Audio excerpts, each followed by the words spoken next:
EMA 430. I'm on Windows 11 on ARM, but I have updated this, so hopefully it will work. So you need the Windows debugger, and I've already got it on this machine, and there's a link there that talks to you how to get it. In order to install the Windows ARM version, I had to go get a special version of it. Although, I think on another machine I was able to install the other one and it was okay. Anyway, so I want to run WinDebug as administrator. So by the way, Microsoft insiders call it Windbag. If you want to get a job at Microsoft, you learn their slang. Anyway, I'm not a Microsoft insider. I've had friends who are. It's very much like a religion. You have to learn their lingo. And they can tell if you're really an insider by whether you use the right words for everything. So now we're going to debug Notepad. We can do File, Launch Executable. And I just use Notepad as a simple program. C, Windows System 32, Notepad. Hopefully a simple program that won't be too difficult to understand. Although it's pretty cool. There it is. It loads it. Now notice here's all the libraries it needs. It needs ntdil, and it needs kernel 32, kernel base. Remember, kernel 32 is the userland library used to reach ntdil, and then ntdil is what goes into the kernel and talks to NTOS kernel. So this is a userland program. So I'm not doing kernel debugging. I'm doing userland debugging.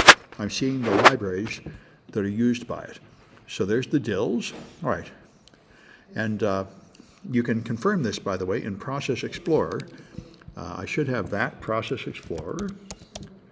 Yeah, Process Explorer. And so if I run that, and, I said I have to run it as administrator, which I don't think is true. Let's try it without that. Let's look at Notepad and see if I can view lower pane. I might have to go launch it again as the administrator. View, lower pane view, dils. Yep, that's what happened. Okay, I do need to be administrator to see the dils for some reason. I don't remember why, but it is in my instructions. It's my fault for not obeying my own instructions. Okay, let's run it as administrator. And now, if I scroll down to the bottom where userland is and click Notepad, now I can see the libraries. You can see them here. And so I could find in these libraries, I could find ntdil.dil and go to Properties. And here I can see its load address. Just wanted to show this is going to work. The load address is 7FF G14 and a lot of zeros. And I should see the same thing in WinDebug. ntdil, there it is, 7FF D14 and a lot of zeros. Maybe I can get them both on the screen at the same time. I think I can if I drag this down and minimize that. Nope, it vanished. Anyway, I think it's close enough. I just wanted to show you it matches. The information you're getting here in WinDebug is the same information you get in Process Explorer. That's all I wanted to show you there. All right. So now we're going to go down to the bottom, and we're going to see what it's done here. And the program has stopped at a breakpoint. So remember, this is what debuggers do. OllyDebug would do the same thing. When you load a program, it will load it and then break right at the start instead of running it, so you can examine it. You presumably don't want to just run it normally. That's why you're using a debugger.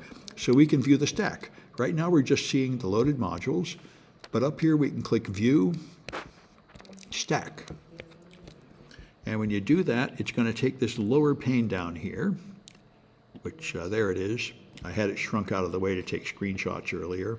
There we are. So there's the call stack. And this shows you where you are. I'm currently like 6 or 7 layers deep, showing the objects on the stack, which are mostly return addresses to the modules that are called to get me here, and I've ended up at a debugger break. So that's the 6 calls deep where I am. Now I can view the symbols in Notepad with X. The commands go into the middle here, so it's X, Notepad, bang, star, I think. Yep. Okay. So when you do that, you see all the symbols in Notepad. Let me see if I can. Okay. And there's quite a few of them. See, and these are data structures and perhaps functions and so on, all the things inside Notepad, of which there is a lot. So now I'm trying to find the main one. So I'm going to do Notepad and then star main star. And remember, capitalization doesn't matter in Windows. So I'm looking for anything that includes the word main to try to thin this out. And so now there's only like 6 or 8 of them. There's WinMain and WinMain CRT startup and some other ones. So this is the actual starting point. And I made a note here. It used to be WinMain, but now, for some reason, around 2022, it changed to WinMain. So Microsoft is always changing things. That's the real entry point. So now we're going to put a breakpoint at WinMain. So that's going to be BU. Remember, we talked about this before. That's the conditional breakpoint at Notepad, bang, WinMain, there. That'll put a conditional breakpoint there.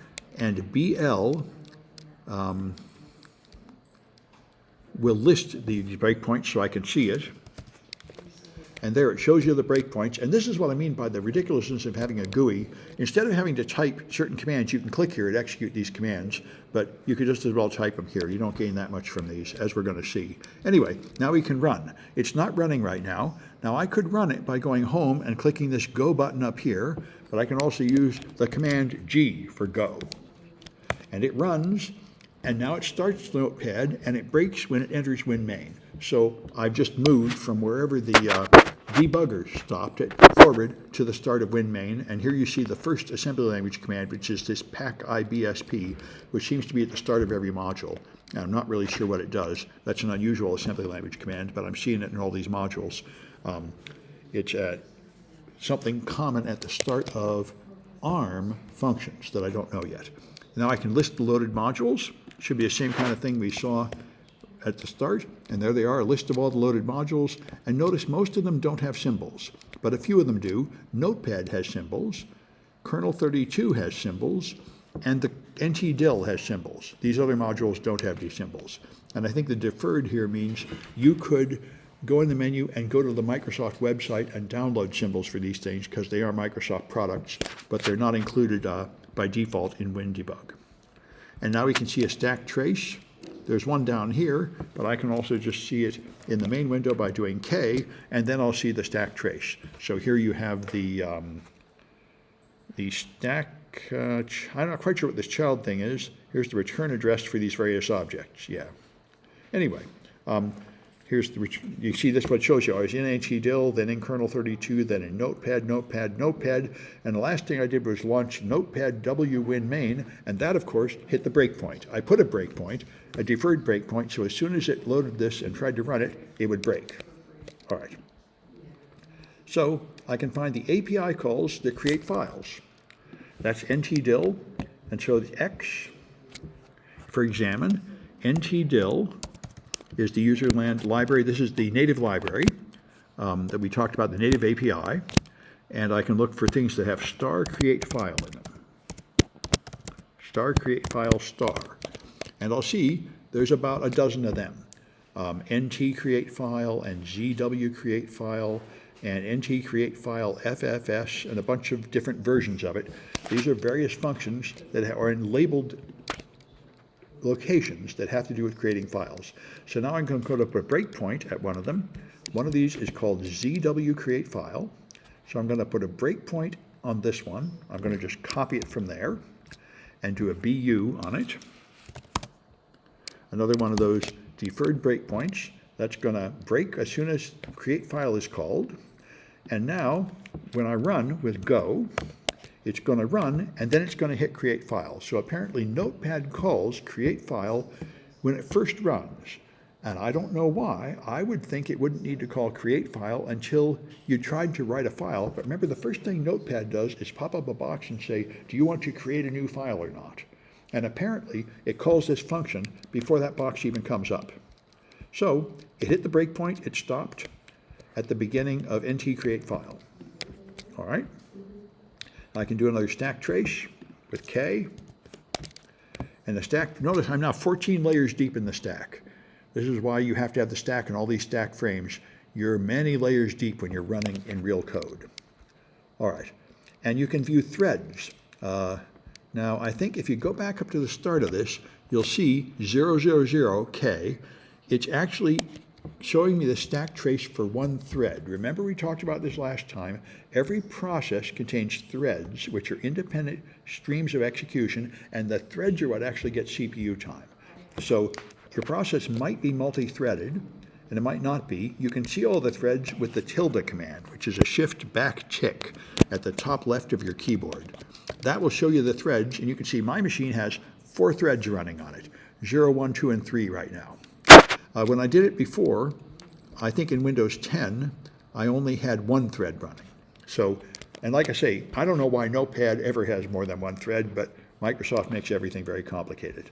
So now we can clear the breakpoints with BL. BL will delete the breakpoints, or BL will list the breakpoints, pardon me, and now you can clear them by clicking here. And by the way, you can see how silly these GUI things are. So if I click clear, it executes BC0. I could just have typed BC0. All this does is type BC0 for you. So the GUI is kind of silly. But anyway, now I've deleted both of the breakpoints.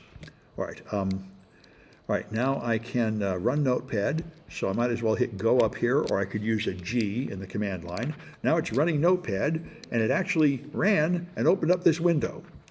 A new version of Notepad is available. Boy, that's what I need, an even more complicated version of Notepad. Anyway, and then there's a flag you can find in Process Explorer to show that you get this far. So that's the very basic of simple command userland debugging, and we'll do more debugging, including kernel debugging, in later projects. But I think that's enough for today. So let me stop this one.